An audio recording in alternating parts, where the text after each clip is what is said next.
we check our smartphones around 3 to 5 hours a day. We pick up our smartphones more than 100 times a day, and we get sometimes more than 92 notifications. But why not? You can see snaps of people going on holiday, you can stay updated as to what your friends are doing, you can share your love with a double tap, and you can connect to people all over the world in just a click of a button. That's amazing. You can share jokes with your friends, you can look at memes, you can also do your work on your smartphone, you can send emails, you can reply to messages. The world is our oyster. We literally have the world in our pockets, and that's fantastic. But personally, I'm glued to my phone. It's the first thing I check when I wake up.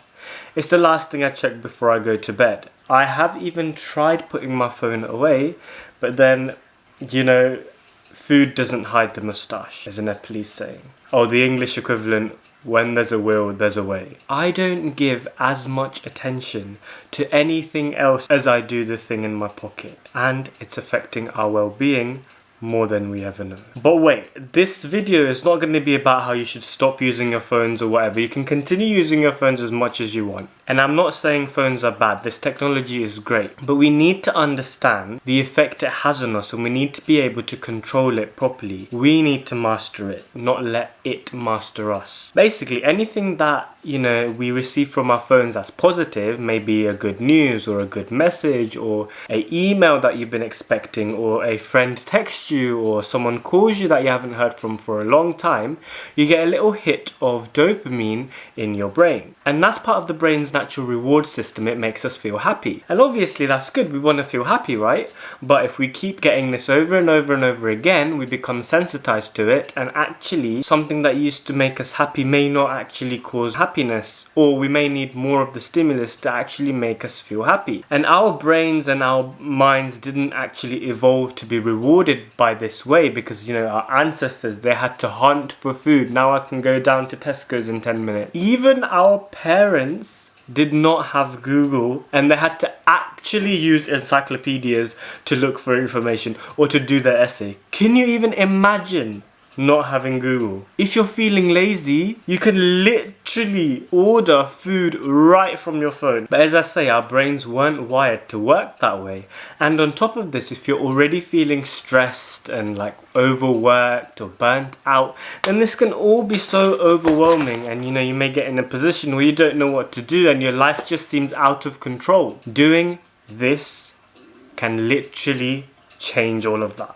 Now, I discovered this a couple of months ago. I tried it out myself and it works, trust me.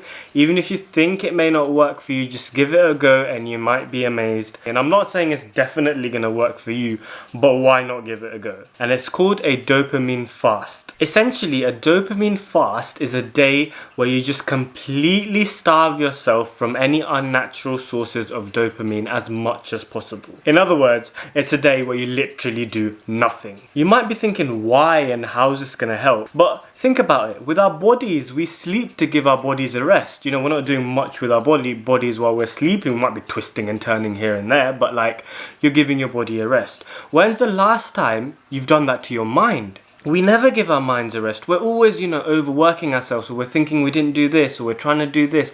We never just sit and do nothing. Our minds is one of the most complicated machines out there, more complex than anything that our humans created, yet no one's given us an instruction manual on how to use it. And like complex machines and computers and all the rest of it, which needs resetting and turning off to make sure it functions, so does our minds. And this essentially is where you reset your mind, you just let go for a day, and you're essentially restarting. And actually, after you do it, you actually feel more productive and you actually have a more clearer mind. So if you're going to go ahead and do this, you need the whole day free, right? Which means no distractions. Treat this kind of like a special occasion. And then there are certain rules that you need to follow as well. There's things that you can do during the day and there's things that you can't do during the day. So no internet, turn off all your devices connected to the internet, your phones, your laptops, turn it all off. No listening to music. No reading books, including audiobooks, no recreational substances including alcohol, no sexual activities, no videos, no film, no TV, no games, no hanging out. Now this one, okay, is gonna be hard, but trust me, you have to do it. No talking. What can you do during your dopamine fast? You can exercise, you can drink water, you can write, you can take walks, and you can meditate. We literally never do this. We are so busy in our lives. We never just sit down and do nothing. And the power of this is, I didn't think it would be that good, but literally it gave me a clearer mind. And the next day I was so much more productive and I was so much happier. And literally I needed this to sort out my life. And during the day, you're going to wake up and you're going to literally feel like you have so much free time. Time will go so slowly, but don't try and be bored. Try and embrace that time. Try and write when you're writing, because writing is one of the few things you're allowed to do. So when you're writing, make sure you write slowly with neat handwriting. There's actually a set of questions that you can answer as well, and I'll go over those questions in a minute. And rather than actually feeling bored or just looking at the time waiting for the day to be over, actually try and be in that present moment. Look around, if you've got a garden, look around the flowers. Be appreciative of every single detail in nature. Take deep breaths, feel the fresh air, and be grateful for everything around you. The fact that you've got this moment where you're not doing anything. You might have deadlines coming up in the future, you might have work, this, that, tomorrow, the week after. You might be stressed because of X, Y, Z, but right now, in this present moment, you are literally doing nothing and you're just chilling. And just enjoy the present moment. Right now is all that matters. You're the oldest you're ever gonna be. And personally, for me, my creativity went bam, bam, bam. Like, I was coming up with ideas that I never thought before.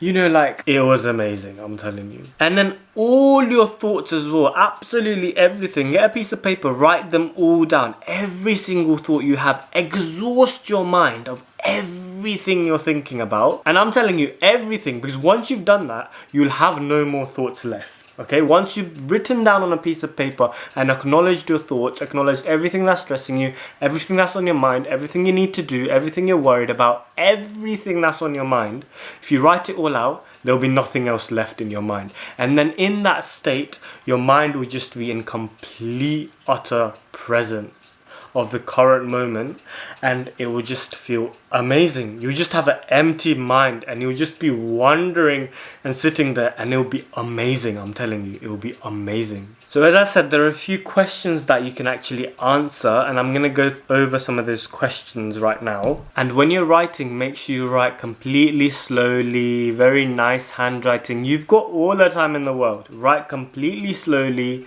and there's no rush, and write down everything you can think about. Okay, so question 1, if you could choose only one thing that you could do better, what would it be? Question 2, what would you like to learn more about in the next 6 months? And then in the next 2 years, and then in the next 5 years? Question 3, what habits would you like to improve at school, at work, with your friends or your family, for your health, with regards to smoking, alcohol, drug use? Think about these and write them down as much as you can. And there are loads of more questions. If I remember to, I'll put the questions down in the description below so you can actually have a go at that too. And yeah, doing this helped me so much. Helped me just de-stress out of my uni life when I had loads of deadlines and assignments, and my experiments just were not going to plan, and I did not know what to do, and I literally thought I would flop, and it just gave me a direction. So I really hope that it will help you too. So try it out and let me know down in the comments below if you tried this out before, or if you do try it out, and let me know what your results are. How did it make you feel? Did it make a difference? Did it help at all in any way? If you want to see more of these type of videos, then let me know as well, and I'll try and see if I can pop them out. But if you're new to this channel, then make sure you hit that like button, make sure you subscribe and hit the notification bell for new videos. And thank you for watching. I'll catch you again in the next video. Peace. Thank you for watching. If you did like it, please like, subscribe quickly. I need to end this video. Okay, bye.